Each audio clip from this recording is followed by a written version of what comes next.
శ్రీదత్త జయదత్త గురుదత్త. గురు చరిత్ర 16వ అధ్యాయం పారాయణం. నామధారకుడు సిద్ధియోగికి నమస్కరించి, మహాత్మా, అప్పుడు శ్రీ గురుని ఆజ్ఞానుసరించి తీర్థయాత్రకి వెళ్ళిన శిష్యులెవరు, అటుపై ఏమి జరిగింది అని అడిగాడు.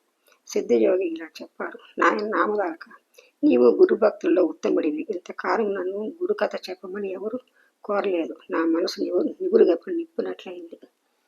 నీవిప్పుడు ఆయన గురించి ఇంతగా ఆసక్తితో అడుగుతున్నావంటే నీకు చెబుతుండటం వలన ఆయన కథలు గుర్తు తెచ్చుకొని కొద్దీ నా మనసు చాలా తేలిగ్గా అవుతున్నది, ఆనంద పారవశ్యం కలుగుతున్నది. నీవు కూడా నాకెంతో ఉపకారం చేశావు. నీ వయసులో చిన్నవాడివైన శ్రీ గురుని అనుగ్రహం వలన లోకశ్రేష్ఠుడు అవుతావు.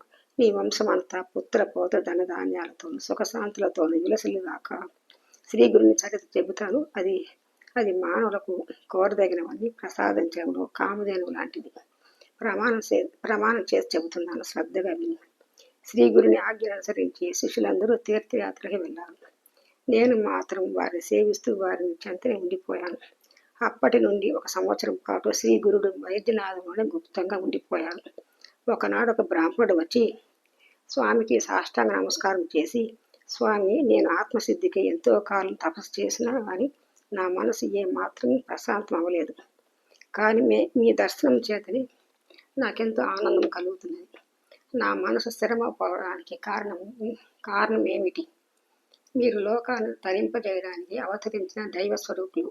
నన్ను అనుగ్రహించి నాకు తగిన ఉపదేశం చేయండి. మిమ్మల్ని శరణ వేడుతున్నాను అన్నాడు. శ్రీ గురుడు నవ్వి, నాయన, నీవు గురువును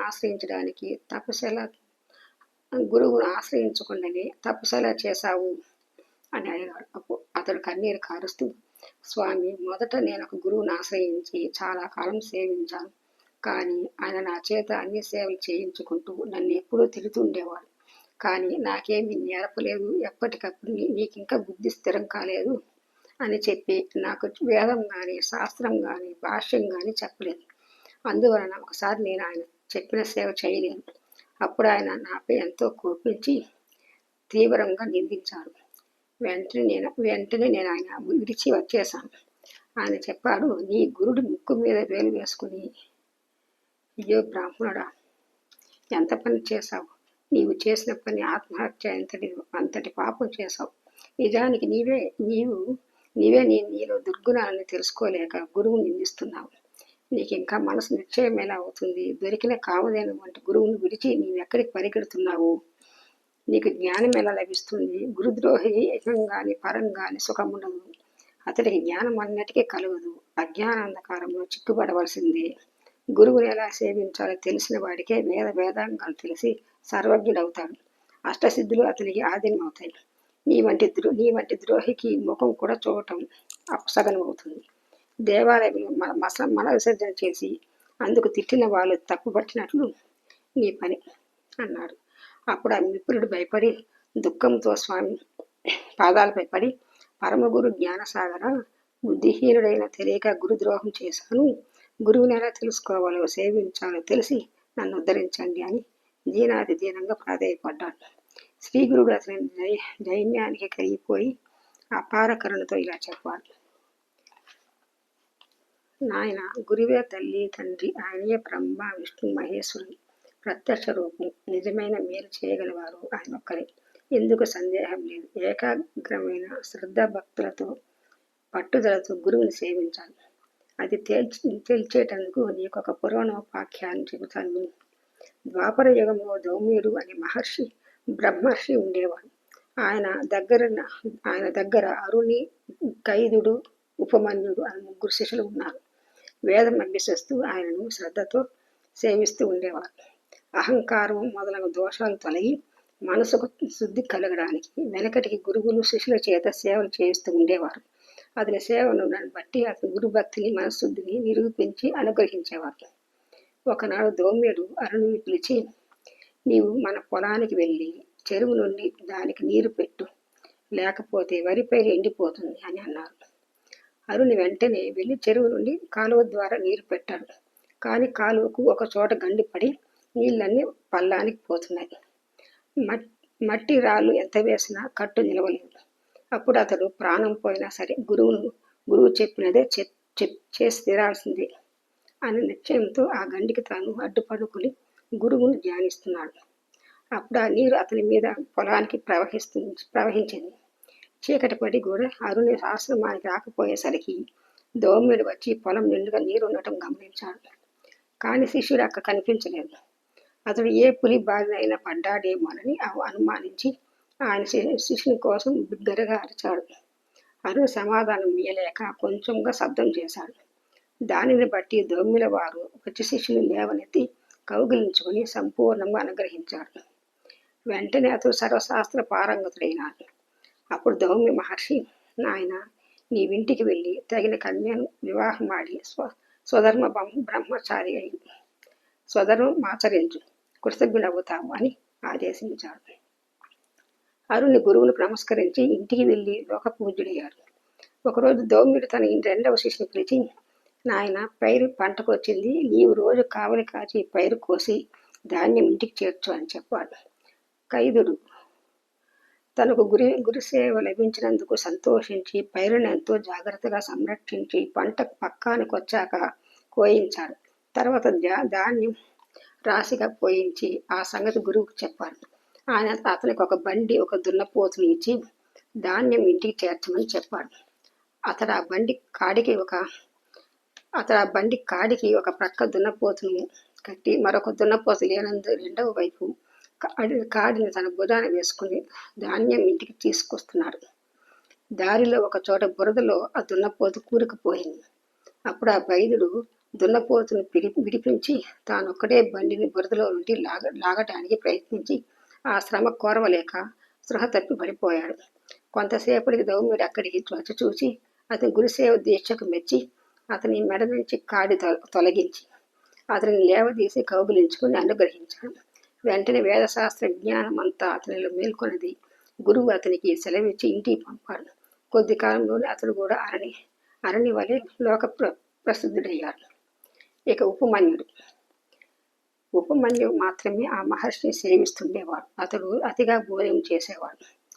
ఆ మధ్య వలన విద్యాభ్యాసంతో అతని మనసు నిలిచేది కాదు. దౌమ్యుడు ఆలోచించి ఒకరోజు అతన్ని పిలిచి, నాయన, నీవు గోవులను అడవికి తోలుకొని పోయి మేపుకుని వస్తుండు అని చెప్పాడు. ఉపమన్యుడు గోవులను అడవికి తీసుకెళ్లాడు. కొంతసేపటికి అతడికి ఆకలి వేయసాగింది. వెంటనే అతడు ఆవులను ఇంటికి తోలుకొచ్చాడు.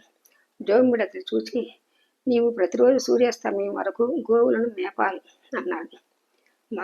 మరునాటి నుండి అతడు ఆవును మేస్తుండగా బాగా ఆకలేసినప్పుడు అతడు స్నానం చేసి సంధ్యావార్చుకుని దగ్గరలో ఉన్న బ్రాహ్మణ ఇళ్లలో భిక్ష తెచ్చుకుని భోజనం చేయసాగాడు.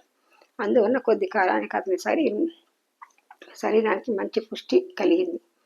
అది గమనించిన దౌమ్యుడు ఒకరోజు అతన్ని అడిగి కారణం తెలుసుకుని, నన్ను విడిచి భోజనం చేస్తున్నావట, నిత్యము నీవు చేసుకొచ్చిన భిక్ష నాకు ఇచ్చి మరలా అడవికి పోయి ఆవులను మేపుకుని రావాలి అని ఆజ్ఞాపించాడు. ఉపమన్యువు అలా చేస్తుండటం వలన ఆకలి అతన్ని ఎంతగానో బాధించేది. అతను తాను మొదట తెచ్చుకున్న భిక్షను గురువు కర్పించి రెండవసారి భిక్ష తెచ్చుకుని తినసాగాడు.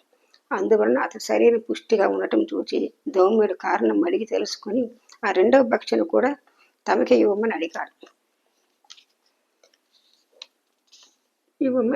ఉపమన్యుడు కొంచెమైనా బాధపడక అలానే చేసి ఆవుల దగ్గర దూడలు త్రాగగా మిగిలిన పాలు త్రాగి ఆకలి తీర్చుకోసాగాడు.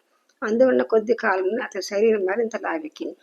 ఒకరోజు దౌమ్యుల వారు అందుకు కారణం అడిగి తెలుసుకుని, ఒరే, పశువులు ఎంగిలి పాలు త్రాగితే పశువుల వలె నీవు కూడా బుద్ధిహీనుడు అవుతావు, కనుక త్రాగవద్దు అని నిషేధించాడు. ఆ మరునాడు ఆకలి వేస్తుంటే జిల్లేడు పాలు ఎంగిలివి కావని తలిచి వాటిని ఒక దుప్పలో పడుతుండగా ఆ పాలు అతని కళ్ళలో నుంచి అతని కళ్ళు రెండు కనిపించలేదు. తర్వాత అటు గోవులను వెతుక్కుంటూ పోతూ ఒక బావిలో పడిపోయాడు. సూర్యాస్తమయం అయిపోయింది. శిష్యులంటికి రాకపోయేసరికి అతన్ని వెతుక్కుంటూ దౌమ్యుల వారు అడవికి వెళ్ళారు.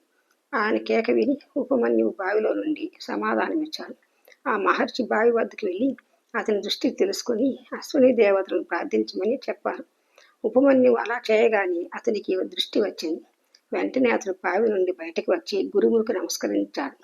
దౌమ్యుడు అతని గురుభక్తికి మెచ్చి అతని తలపై చేయి పెట్టి, నాయన, నీ కీర్తి 4 దిక్కులా వ్యాపిస్తుంది. నీ శిష్యులు కూడా నీ అంతటి వారవుతారు. వారిలో ఉదంకుడనే శిష్యుడు తన గురుభక్తి చేత నాగలోకాన్ని జయించి నాగగుండలాలు నీకు దక్షిణగా సమర్పించగలడు. నీ కీర్తిని శాశ్వత మొనర్చగలడు అని ఆశీర్వదించాడు. అతడు గురుకృప వలన వేదశాస్త్ర పారంగతుడై ఇంటికి వెళ్లి గృహస్థావనం స్వీకరించాడు. కాలాంతరంలో దౌమ్యుల వారి ఆశీర్వచనం పూర్తిగా ఫలించింది. కనుక నాయన, గురుని అనుగ్రహంతో పొందలేనిది ఏదీ లేదు. గురుద్రోహం వలన ఇహపరాలలో సుఖమే ఉండదు. సరికదా, నీవెంత తిరిగినా వ్యర్థమే. కనుక నీవు వెంటనే వెళ్ళి నీ పూర్వ గురువుని ఆశ్రయించి ఆయనను ప్రసన్నం చేసుకో. ఆయన ప్రసన్నుడైతే నీకు వెంటనే మనస్సు స్థిరమవుతుంది. శ్రీగురుని మాటలు విన్న బ్రాహ్మణుడు, స్వామి, నేను అజ్ఞానం వలన గురుద్రోహం చేసిన మాట నిజమే. నేను చేసిన అపరాధాలు కూడా ఎన్నో. విరిగిన నా గురు మనసు అతకడం సాధ్యం కాదు. ఇక నేను బ్రతికి ప్రయోజనమేమి? నా పాపానికి పరిహారం నా ప్రాణాన్ని విడుస్తాను అని తీవ్రమైన పరిస్తాపంతో ఆత్మహత్యకు సంసిద్ధుడయ్యాడు. అప్పుడు ఆ శ్రీగురుని మనస్సు కరిగి, నాయన, తీవ్రమైన పరితాపం వలన నీ దోషం నశించి వైరాగ్యం కలిగి ఇప్పుడు నీ గురువుని మనసారా స్మరించు అని చెప్పి అతన్ని ఆశీర్వదించాడు. వెంటనే అతని కంఠం గద్గదమైంది. శరీరం అంతా రోమాంచితమై కన్నుల ఆనంద బాష్పాలతో నిండాయి. అతడు కృతజ్ఞత స్వామి పాదాలను నమస్కరించగానే వేదశాస్త్రాల సారం అతని హృదయంలో ఉదయించింది. అప్పుడు ఆ శ్రీ గురుడు, నాయన, నేను చెప్పిన గురు మహిమ హృదయంలో నిలువుకుని నీవు గురువు వద్దకు వెళ్ళు. నీవు నమస్కరించగానే ఆయన ప్రసన్నుడవుతాడు. ఆయనే నేనని తెలుసుకో అన్నాడు. అతడు అలానే చేసి తర్వాత ముక్తి పొందాడు.